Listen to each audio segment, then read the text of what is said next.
Há séculos, a sociedade patriarcal exige demais das mulheres, sem nunca considerar que isso as destrói psicológica e fisicamente.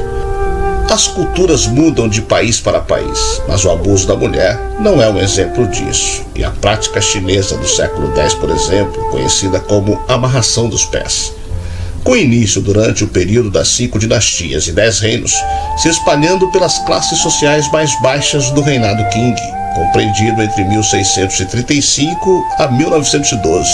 A prática começou porque as mulheres foram ensinadas que seus pés precisavam ser muito pequenos, ressaltando a delicadeza feminina se quisessem parecer mais atraentes aos homens para um possível casamento.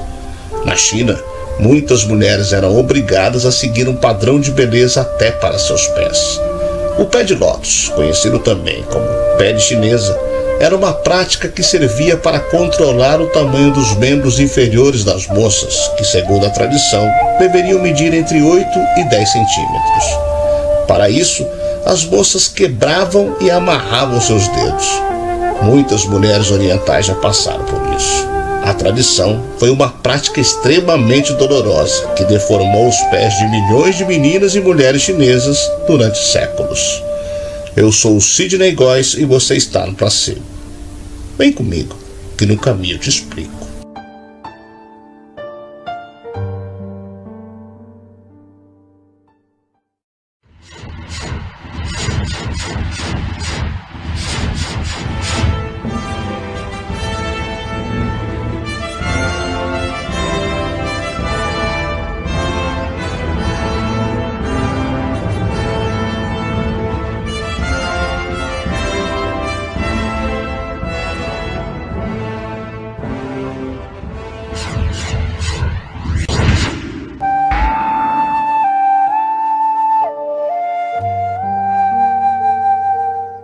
Imagina ter pés de no máximo 10 centímetros de comprimento. Se usar um sapato apertado já é um sacrifício para nós, imagina ter os dedos quebrados e passar anos com os pés amarrados em um formato triangular. Muitas mulheres orientais já passaram por isso. A tradição conhecida como pé de chinesa ou pé de lótus foi uma prática extremamente dolorosa que deformou os pés de milhões de meninas e mulheres chinesas durante séculos. Acredita-se que o costume tenha surgido com dançarinos da corte da elite chinesa durante o século X, no período das 5 dinastias e 10 reinos, tornando-se comum posteriormente em toda a sociedade na dinastia Qing. O procedimento garantiria melhores casamentos. Os homens se interessavam por mulheres com os pés pequenos, o que explicaria a disseminação e a persistência desse procedimento por tanto tempo na China. A romantização dos membros pequenos é, porém, ainda mais antiga. O conto Yanxian, escrito por Duan Shengxi, datado da dinastia Tang, aproximadamente 850, conta a história de uma garota que perdeu seu sapato e se casou com o rei que procurava sua dona. Apenas seus pequenos pés caberiam no calçado. Essa história é um dos antecedentes da europeia Cinderela. Para atingir a forma de um botão de lótus, os pés eram firmemente atados com pedaços de tecidos, os dedos enrolados na direção da sola e espremidos até que quebrassem. Isso impediria o crescimento e facilitaria a cicatrização do membro naquela posição, em um formato que lembra um triângulo. Esse processo começava logo cedo, já na infância dessas meninas, entre seus 4 e 9 anos, pois elas ainda não estavam totalmente formadas. Eram considerados símbolos de status e beleza, mas trouxeram consequências físicas graves. Ao viver assim desde crianças, elas tinham muitas dificuldades em andar e caíam frequentemente. Além disso, poderiam ter deformações nos ossos do quadril e da coluna, assim como fraturas no fêmur. A prática dolorosa foi banida apenas no século XX, mas algumas famílias continuaram amarrando os pés de suas filhas em segredo por muito tempo.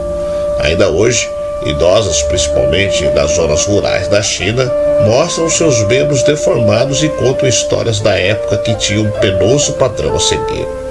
Ter pés pequenos era visto como um passaporte para o melhor casamento e o melhor modo de vida. Numa visão convencional, isso existia para agradar e seduzir os homens, pois eles foram condicionados a serem atraídos por pés pequenos. Reza a lenda que tudo começou quando o imperador Liu se apaixonou por uma dançarina de pés bem pequenos, durante uma dança tradicional, a dança de lótus.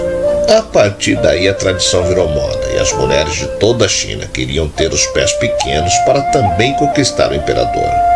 As mulheres chinesas passavam grande parte de suas vidas com os pés amarrados a fim de assegurar um bom casamento e uma vida ociosa dedicada aos padrões de beleza.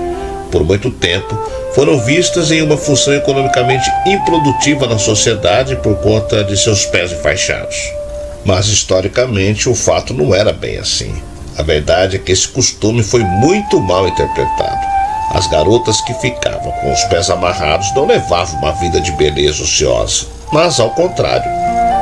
Elas cumpriam um propósito econômico crucial na área da manufatura, especialmente no campo, onde jovens garotas de 6 anos já realizavam muitos trabalhos manuais.